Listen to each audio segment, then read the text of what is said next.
tumuon sa araw ng winter solstice, na yung pinakang, kumbaga ang winter solstice, ang pagkakaintindi ba yung umiikli yung araw, di ba?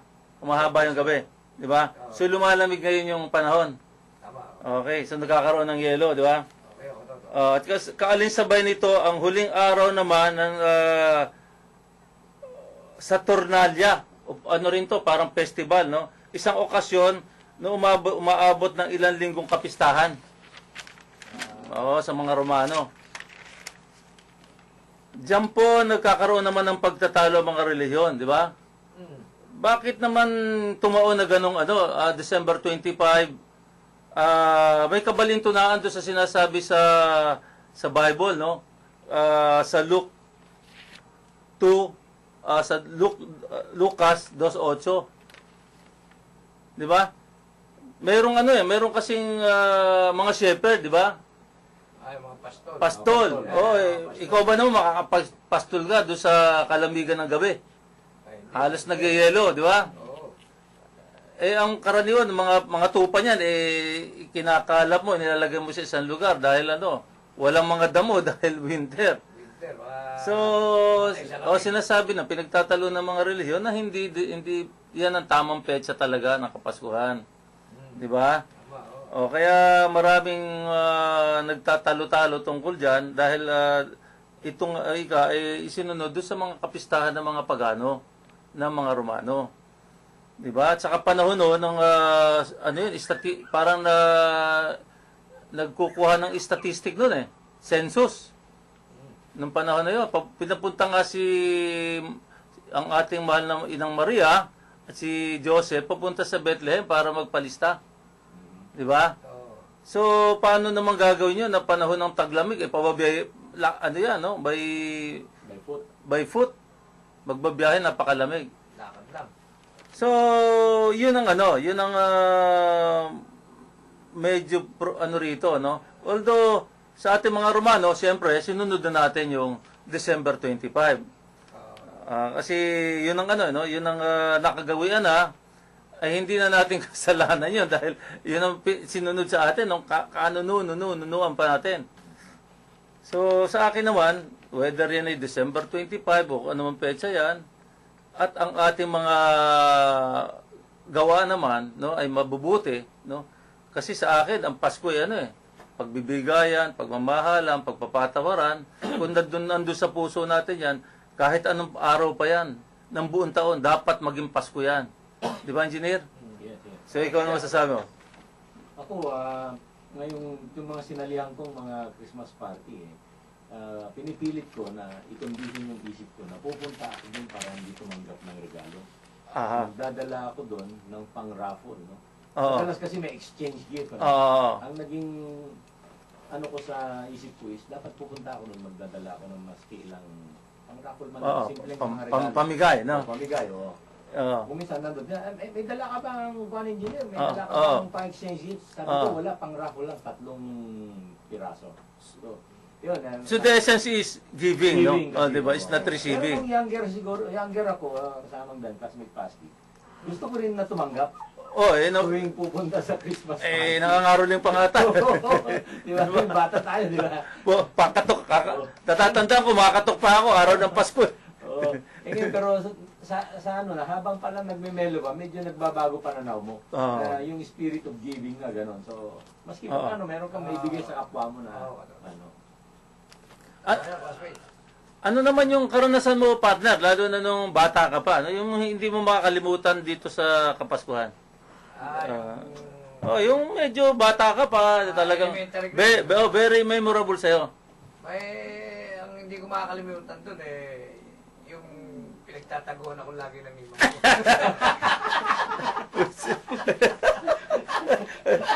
Kada pupunta ka ron. Di ba? Isang taon singkat yun, dadalawin mo, wala na naman. Isip mo, ilang taon yun, nagtyaga ako. Kaya nakabawi ako nung nag-aaral na ako. Wala sa pinsan ko yan. May pinsan ako hindi ko nababanggit yung pangalan. Pero lahat ng kamag-anak ko, alam.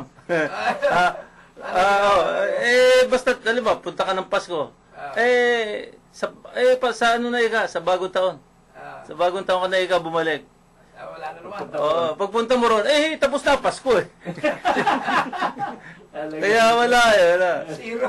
At saka pag Pasko yan, walang ano yan, walang patlang yan, laging sarado bahay. Tandang-tanda yan, lahat ng mga bata na, lumaki ako, isa ako doon sa dumaan doon. Pero talagang, siguro, Ayaw magbukas ng pinto. nakag-ugalian na siguro niyang hindi magbigay pag Pasko.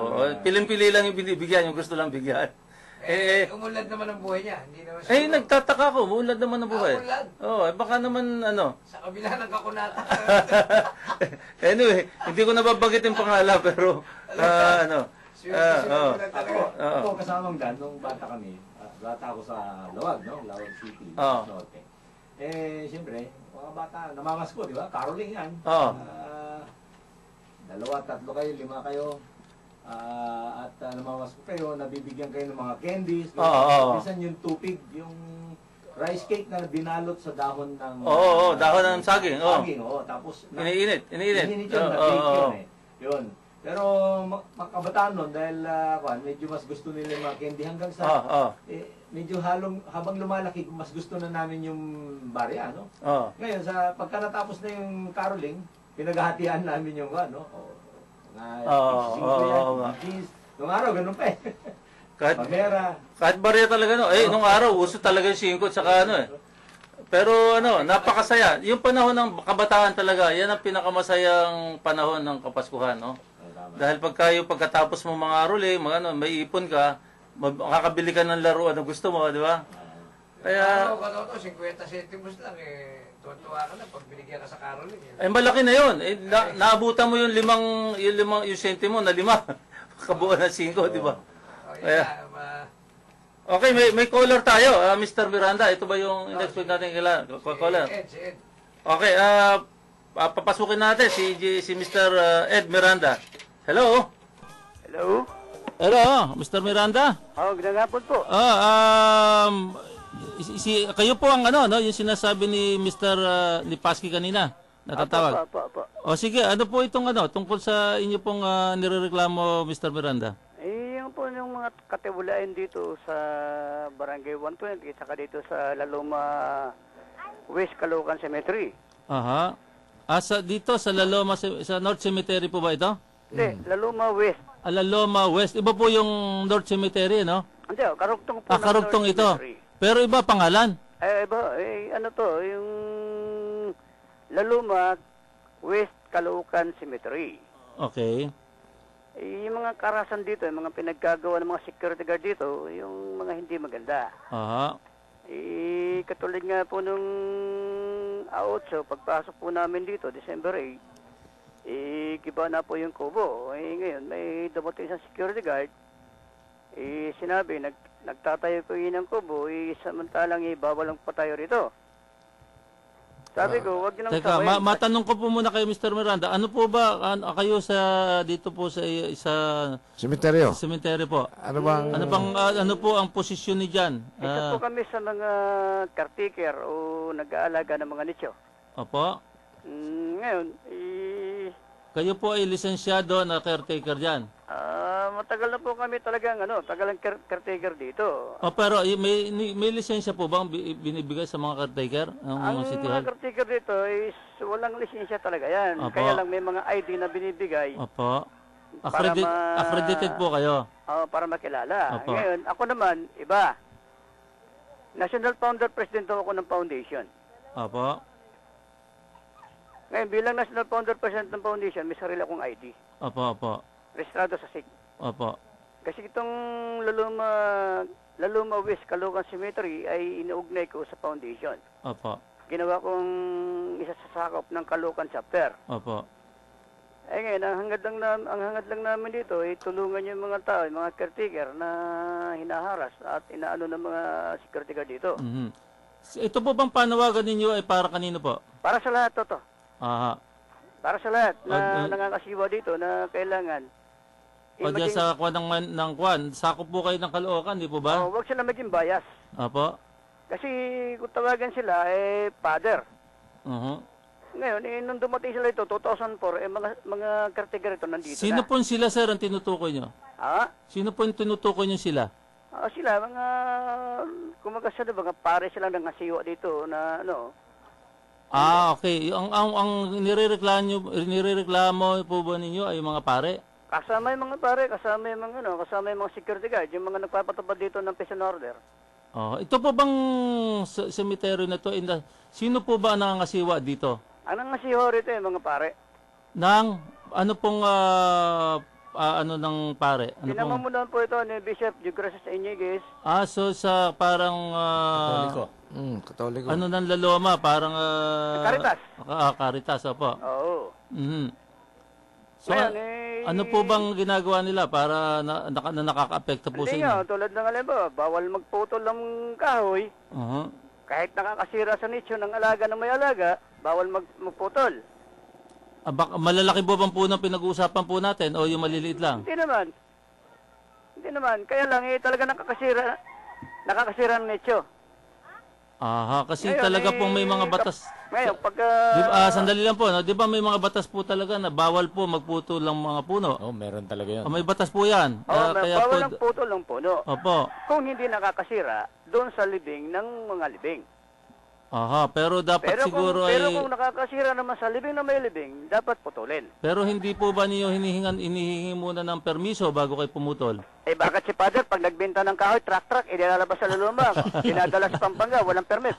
Ganun po ba? Ha? Aha. Bakit hindi na kailangan kumuha ng permit, dahil pare siya.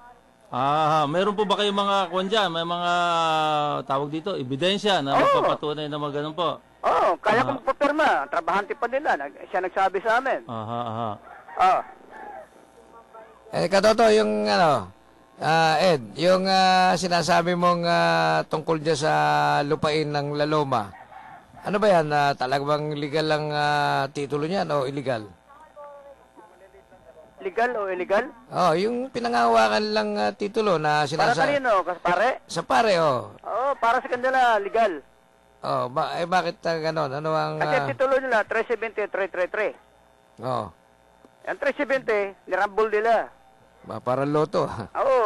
Kasi yung 370 na yan ay 730. Marikina State. Fake na titulo. Mayroon ako diyang certificate. Dinugtong nila yung 333, Payatas State, back then. Parehong mother title, ginawa nila TCT. Meron kayo certification ng Bureau of Mayroon Land. kompleto, pati yung sa LRA at saka yung pati yung sa firmado ng presidente, meron ako. Presidente ng Pilipinas? 2009. Na Executive Order 152. na yung Laloma hindi property ng mga pare. Ang Laloma ay hindi talaga property ng mga parehan magmula noong April 25, 1894. Pinoklama yan December 10, 1898. Mula nung maging Rizal itong mula Bulacan hanggang Quezon. Hindi ito sakop ng Prayalan o hindi ito sakop ng Prayali, kaya walang karapatan mga pare magkaroon ng lupa na may titulo. Bakit Pwede silang gumamit ng lupa, donation lang.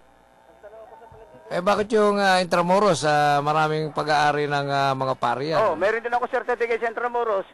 Yung sa Cabildo, meron din ako diyan, certification na nabawi.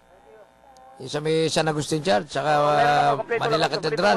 Kompleto lahat. Ito ba ay naisampan niyo na sa sa korte o yung mga reklamo po ninyo? Sa ngayon, ang kalaban ko ngayon sa korte, sa branch 51, demanda ng mga pare para i-eject ang mga squatter dito, tinalo ko.